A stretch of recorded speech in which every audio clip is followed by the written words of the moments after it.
before we move on, did you want to discuss George's most recent blog post?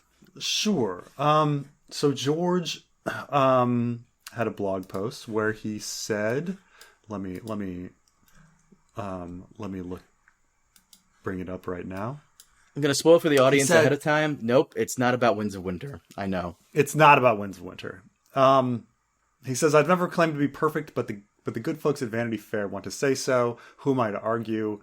Of course, they're not actually saying that I am perfect. They're talking about Blackwater, one of the episodes I wrote for Game of Thrones. I scripted 4, and yes, Blackwater is my own favorite of those. Although I thought The Lion and the Rose turned out very well too. If you haven't seen the other episodes on the list, he's talking about, he agrees with that the suitcase from Mad Men is really good. Ozymandias episode from Breaking Bad. Sopranos has lots of great episodes, but Pine Barrens was special. The Wire they picked episode was the one where Stringer died, but for him, Omar's death hit harder. He really likes Black Mirror, but he thinks that Black Mirror episode San Junipero is the one he would watch over and over again. He thinks that the episode that was more perfect than the one on the list for 6 Feet Under was their finale, and he wanted to see something from Rome, Deadwood, or Fargo on the list, but he did not. But he's talking about this Vanity Fair article that Carmine and I went over briefly. The problem is that we haven't necessarily seen these episodes, or if we have, it's been so long that it's tough. Mm-hmm. But this list essentially has the one with the embryos from Friends, the one with the embryos, So that episode of Friends is the one where they have the contest that if the boys lose, they have to get rid of the ducks and the birds, and if the girls lose, they have to trade apartments, right? And of course, it's an infamous episode. I love it. What is it? The best Friends episode? I don't know, but it's the one where the girls lose because nobody can identify Chandler Bing's job. It's a brilliant episode. I fucking love it. But the thing with Friends episodes is there's really solid jokes that I remember from Friends, but I don't necessarily think of entire episodes as being great. There are definitely solid jokes where I'm just I remember that joke, and that joke was really funny and it hit hard. And then, but I just don't remember that many episodes where I'm just oh, that whole episode was great. So, I don't know. It's just how I perceive Friends. Maybe everybody else has a very different perception of Friends. As someone who watched reruns of Friends religiously, for me, I remember all the jokes. We were on a break! And, some of the Thanksgiving episodes were fucking phenomenal, but whatever. That's a decent list. I just haven't seen everything on the Vanity Fair list. But I always find it funny that whenever anybody talks about the best episodes of Game of Thrones, they always put Blackwater there, which, by the way, a great episode, phenomenal episode. Yeah. Yet I wouldn't, if I was putting up a list of the top 3 or top 5 best Ice and Fire Game of Thrones episodes, I don't think Blackwater would be on there. I would put the problem is that I think half of the episodes from season 1 are better than Blackwater. Blackwater's great, but half the episodes from season 1 are better. Let me put it like this. If Blackwater's a 9 out of 10, there are almost every single episode in season 1 is a 10 out of 10. So, it's not that Blackwater is worse. It's not. It's just, there are better ones. For example, we did we did a podcast or a brief video with Golitis when he was talking about all the episodes of Game of Thrones. And I think he asked both of us what our favorite episode, which ones we think are the best. You said season 1, episode 10. I think I said, I'm trying to find it here. It's the episode where Tywin is first introduced, and it also ends with Littlefinger taking his dagger out and putting it to Ned's neck and going, "I did warn you not to trust me." I think that one is probably one of the best.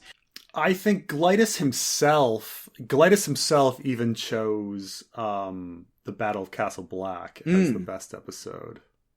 And then he chose, because my favorite was the last episode of season 1. He put that at number 2. And he had Blackwater at, does he have it at 3? He did put Blackwater very high, but yeah, he put Blackwater at 3, and he put the Red Wedding at 4. But yeah. I don't know. I still would say like half of season 1 is bad. I think so too. Yeah, the episode I was talking about is my favorite. Is You Win or You Die. It's the one where Ned confronts Cersei, and we get the infamous "You play the Game of Thrones, you win or you die. There's no middle ground." Tywin's first appearance, which is fucking brilliant. It's where he's cutting up the stag. It's, of course, the throne room scene. It's really good. It's also the one where Khal Drogo declares that he's going to go invade Westeros. Very good scene. Even the next episode is pretty good. The pointy end, and then of course episode 9, Baelor. Just so many phenomenal episodes in season 1 that, like, honestly, I would if people chose episode 10, Fire and Blood, over Blackwater, I would agree with that. Like, I would say, yeah, that's one of the best episodes in Game of Thrones. 100%. I know people like to say the Red Wedding. The Red Wedding is only like 1/3 of that entire episode. Because other stuff happens in that episode, too. That is one of the things, is whether or not the episode has a really good ending. And the thing about season 1 is that every episode, except for one episode, has a really good ending. The episode I'm thinking about that does not have a great ending is the one that just ends with like Ned looking at Arya fighting with Syrio, and he gets this like weird look on his face in the episode, and you're like, what was that? Episode 3, Lord Snow. All the rest of the episodes end with like such a powerful punch, like, oh my god, I've got to see the next episode, like, even think of like the end of season 2 where Sam is like hiding behind the rock and the others go walking by, and you end the season that way. You're like, oh my god, so fucking perfect, So it's just, I'm Blackwater. It ends with Cersei on the throne, like about to poison Tommen, right? Yes. And then Tywin busts and then Tywin busts in, but it's kind of the busting in. I don't know if it works that well. You're kind of like, wait, what? Like, what happened? Like, we just were seeing all this fighting, and now the resolution to the fight was off screen. And I don't know if you can do it that way. You can't like show fighting and then not show fighting as your climax. Like if you're not going to show fighting, don't show fighting at all. If you're going to show fighting, but you can't like show fighting and then have your climax be not fighting. So I think the ending is a little weak, even though it's tense, like Cersei on that throne and everything, like Loras and Tywin walking through a door is not exactly, I don't know. It's not exactly the powerful punch as most Game of Thrones episodes end with. I don't know. Maybe you disagree. I do disagree that it was a fine ending. The one thing I would change is, because the first person that walks through the door was Loras in Renly's armor. So show watchers don't know this, because it's only until like later seasons does the High Sparrow mention it when he's arresting Loras. But Loras is wearing Renly's stag armor. What I wished was that Loras bursts through with some of his own men, and at first Cersei thinks, holy shit, it's Stannis or Renly, it's them. And then... Or it's Renly, yeah. Right, and then... She looks up and it's Loras. Right, she looks up and he takes off his helmet and she's confused, and then Tywin... That's how I would change, and then Tywin comes back. But it almost seems like they walk in together if you go back and watch it again. That's the only one thing I would change. Yeah, absolutely. And the armor, and frankly, they never explain the armor, and because we all know, book fans know that like the Renly armor thing is an important plot point, because like Loras is wearing Renly's armor, so everybody thinks it's Renly's ghost, and so they all freak out. Mm-hmm. But the armor is distinctive; it's like green, right? And like keep in mind that like everything in the show, they've muted the colors, so it's not even that distinctive. Like, you really pay attention to armor.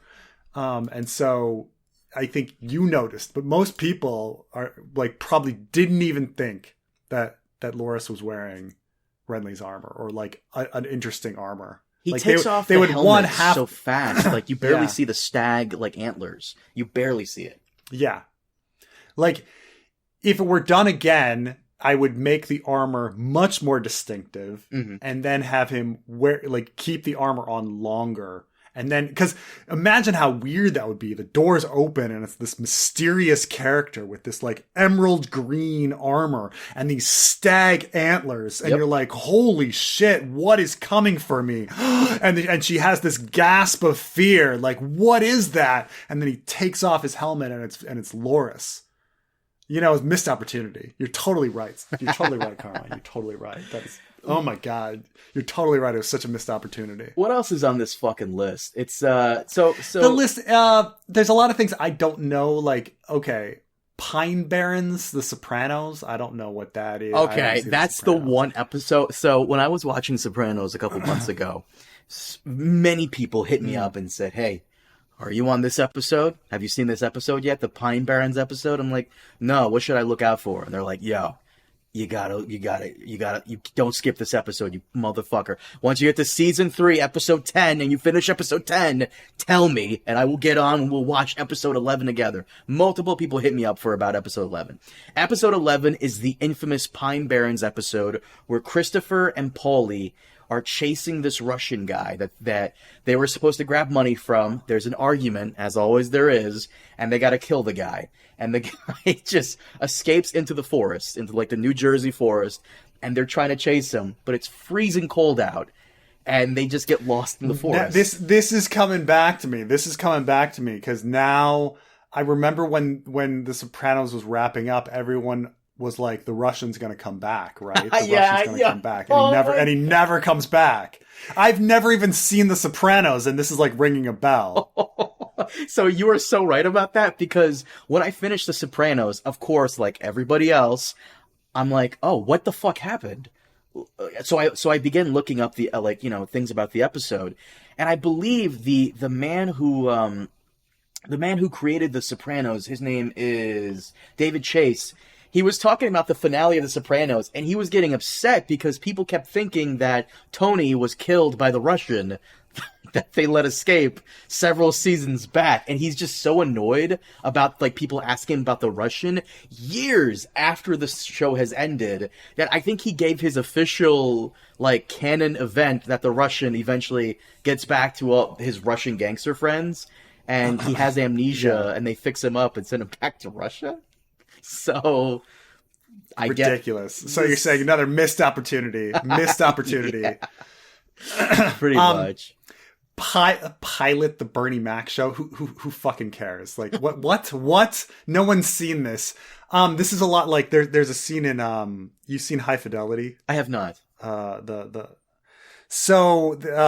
John Cusack works at this or owns a record store, and this is Jack Black's breakout role, and Jack Black is the biggest music snob, and so he asks, like, for some reason John Cusack is really into lists, and he's like, best 5 albums, and John Cusack gives some weird list like Nirvana, Nevermind, and then like Velvet Underground, something else, and then Jack Black calls him out, and he's just like, oh, so you pick a bunch of super boring like standard ones and then slip in your like personal fetishes in order to try to make it seem like this is some like objective, like some like objective list. Like this is like complete bullshit. And I was like, yeah, that's totally what he was doing. It's the same with like Bernie Mac show. Who no one's seen the fucking Bernie Mac show. Like, come on. Actually, I did see a couple episodes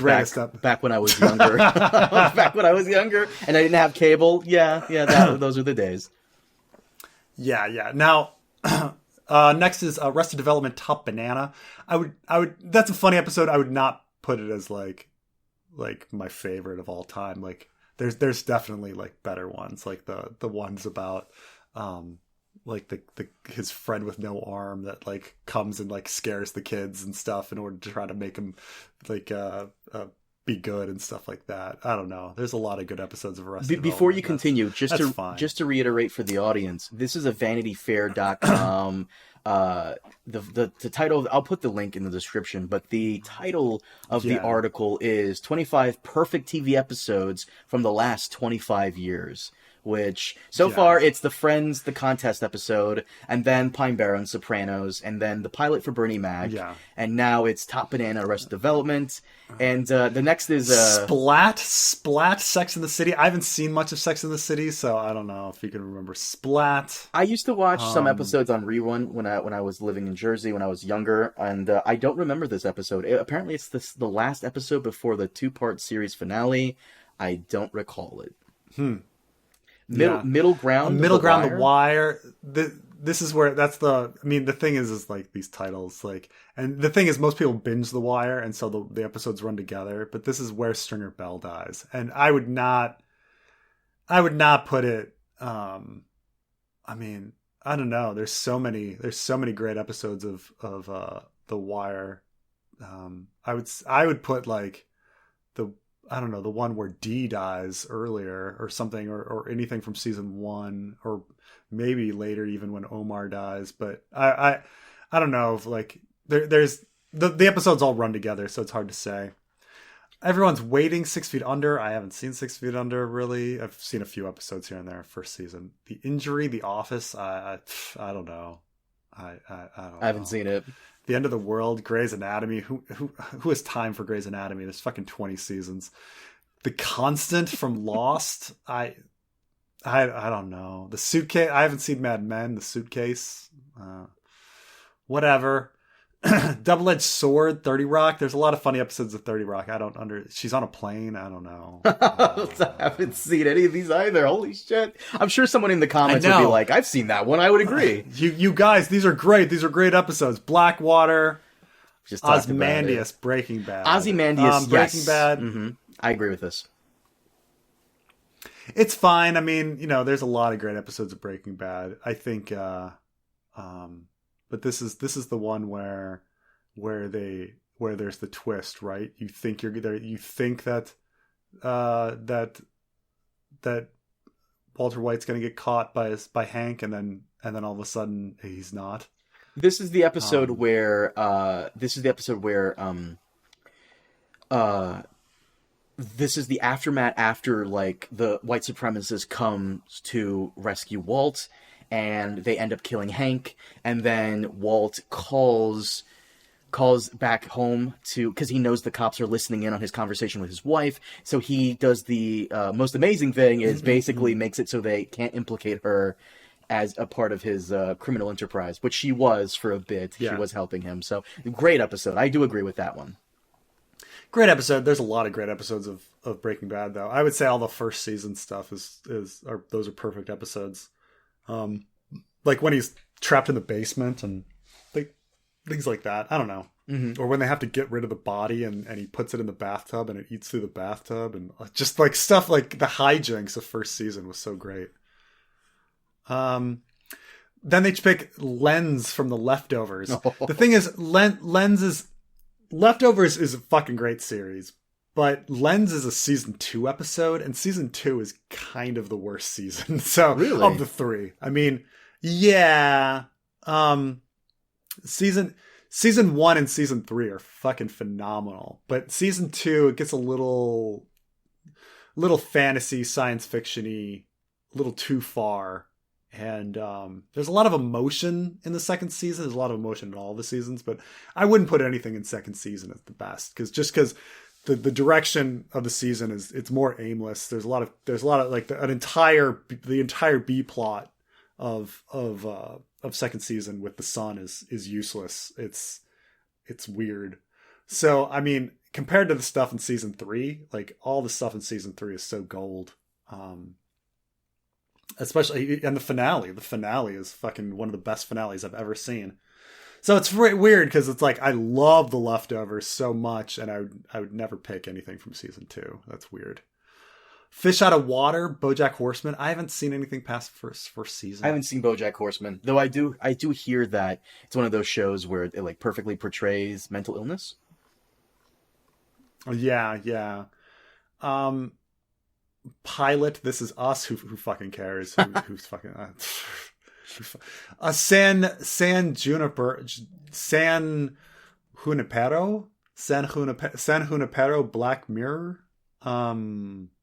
I haven't seen any Black Mirror, so whatever. It's Twilight Zone, right? Isn't it? Something like that. Isn't it just... you haven't seen it either. I've seen certain episodes of Black Mirror. I like it, but I don't think I've seen that one yet. Watch out for technology. We're all going to be put in eternal hells. We're all going to be put in virtual hells. Watch out for technology. You know what? I hate to fucking... I knew you were going to say this, and I want to disagree with you, but I've seen a couple episodes. The ones I saw was... And those were the plots. There's this new technology, and at the end, someone gets put in a virtual hell forever.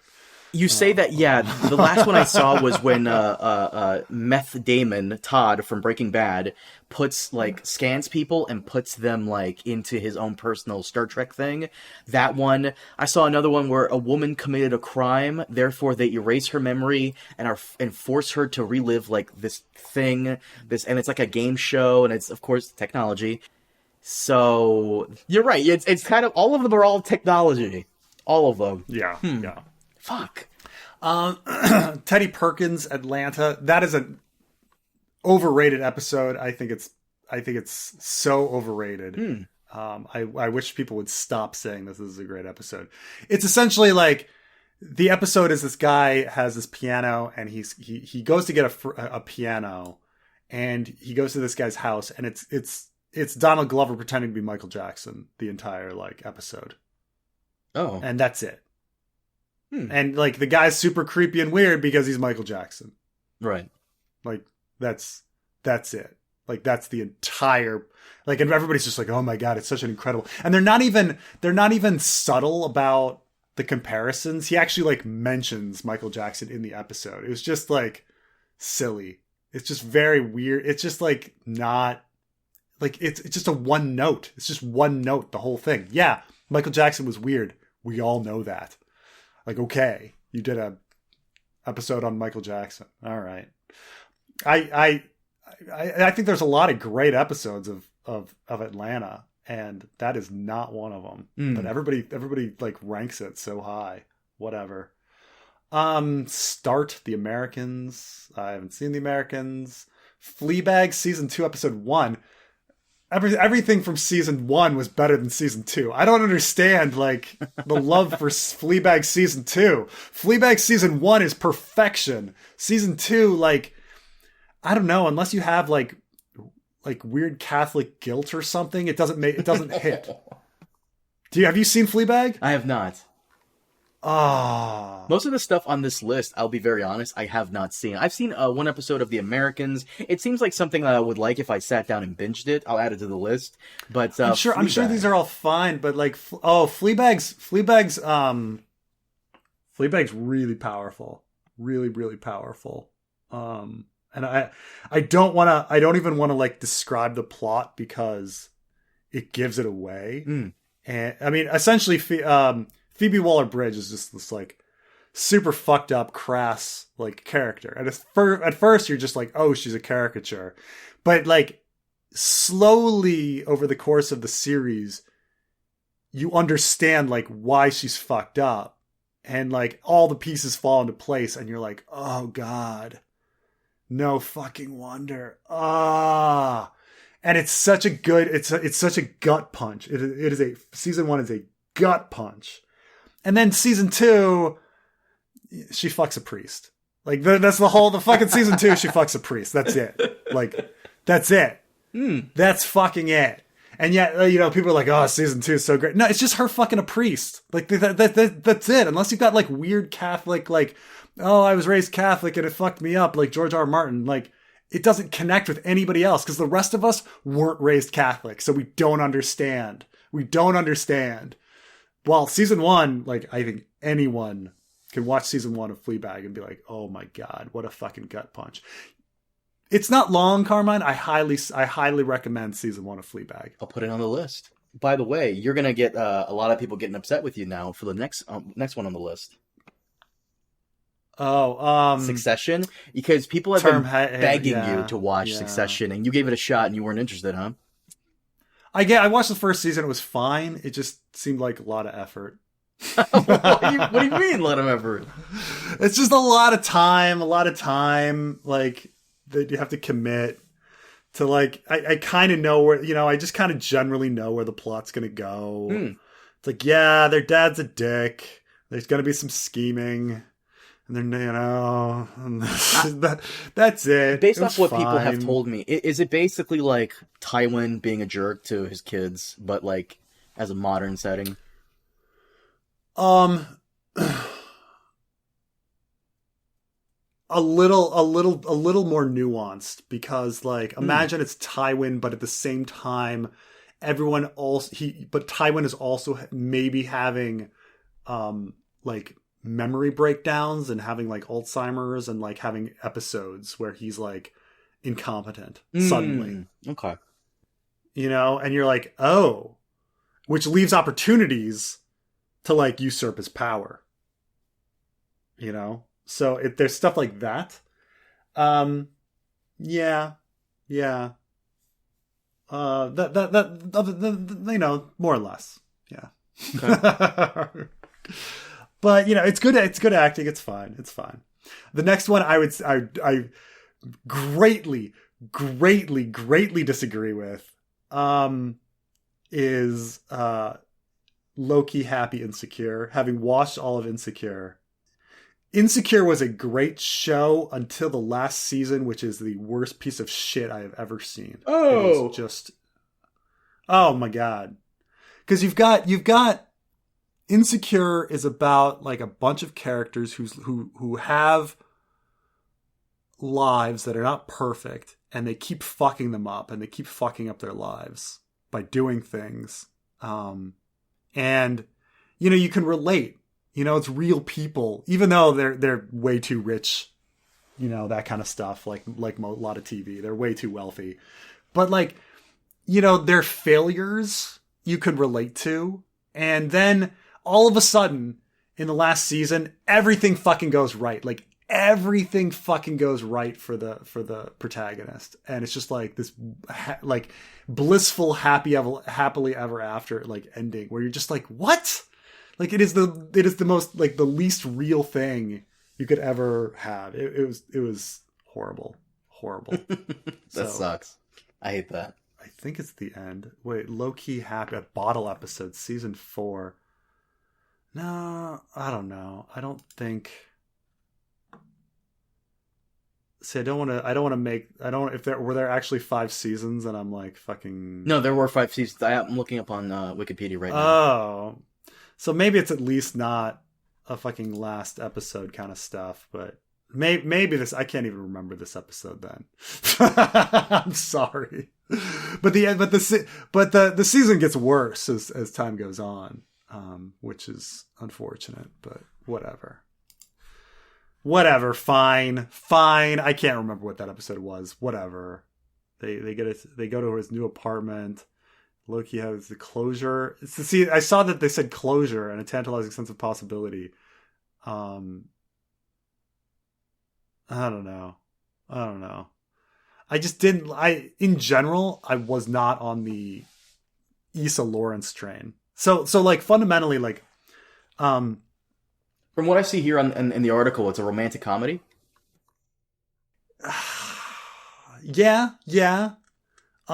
So Issa, look, there's a lot of great episodes of Insecure, but the main plot is Issa and Lawrence are a couple who have been dating for like 4 or 5 years, and he's unemployed, and she begins to lose respect for him and she starts hanging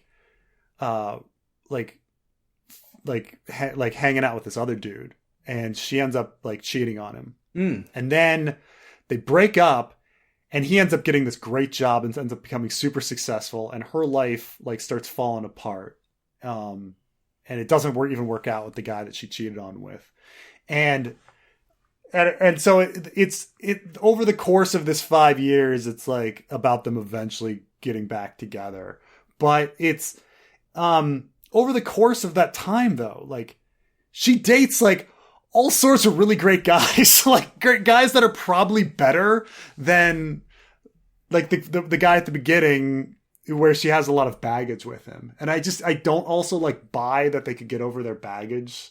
And it's just like there's a lot of baggage by the end. Like, he has a kid with somebody else and all sorts of stuff. And it's just like, why? And it's just, that's what I'm saying. Like by the end, they're just both perfectly happy with like incredibly successful jobs and money up the wazoo, and everything's fine. And you're like, that's just doesn't make any sense. Like you brought up some really great issues and stuff like that. And I don't know. I didn't want or care about the happily ever after between Issa and Lawrence. Like both of them could have been happier with other people. So I don't know. I May Destroy You, Ego Death, never heard of it. Same. This Is Where the Plot Thickens, Reservation Dogs, never heard of it. And that's the end of the list. That's it. Yeah. So random. By the way, I checked 3 other lists, and consistently Pine Barrens is on there. Suitcase is also on there from Mad Men. Splat from Sex and the City is also on there. But everything else, people vehemently disagree on. Like the Office is on there, and The Wire are on those lists too. Oh, and Constant, but different episodes. The Constant from Lost, that one is on those lists as well, consistently, which is weird. Some of them, not all of them, but some of the lists that I've seen as well. But of course, The Wire's on there. Game of Thrones is on there. Some people would put Battle of Blackwater, Battle of Bastards on there. Some people, Ozymandias as well from Breaking Bad. Wow, this show. It's kind of funny about the lists. With something like Star Trek, there's a lot of lists of best Star Trek episodes, and what's kind of funny is that either the top or very near the top is always In the Pale Moonlight, Deep Space Nine, which is kind of funny that there can be usually where there's like consensus over something versus like something where there's not consensus, So. Real quick, because Black Mirror is one of those shows where each episode is self-contained, San Junipero is apparently on some of these lists as well, so I might go check this out. Also, real hot take, I love Deep Space Nine. It's my favorite Trek. I would not say... My personal opinion, Pale Moonlight, great episode. Not my favorite. My favorite would have to be, I think, it's the episode where they realize that there's a changeling in the Klingon Empire. So they all have to go under genetic modifications to look like Klingons and root this changeling out. That one's a fun episode. It's a great episode. So fucking fun. So fun. Such a good one. Fuck. What? You don't think so? That's good. No. I just think it's fun. Deep Space Nine is very funny because there were so many dark episodes and then so many like super comical episodes. And like that tone shift made a lot of fans angry, which is why like I think it's fun. Like, it's great that you think like a comedy one was the best, but a lot of people hated that shift. That where it was like you're dealing like with an episode where like 1 million people have died, and then the next episode is like Ferengis like bumping into each other. Like so dumb. They go back in time. Like some of the episodes were fucking terrible. The Ferengi go back in time, and they were the aliens from Area 51. Like it's just whatever. Exactly. Anyways, Preston, do you mind if we wrap it up here? Sounds good. Guys, thank you so much for joining us as always. We'll see you all next time. Have a good one.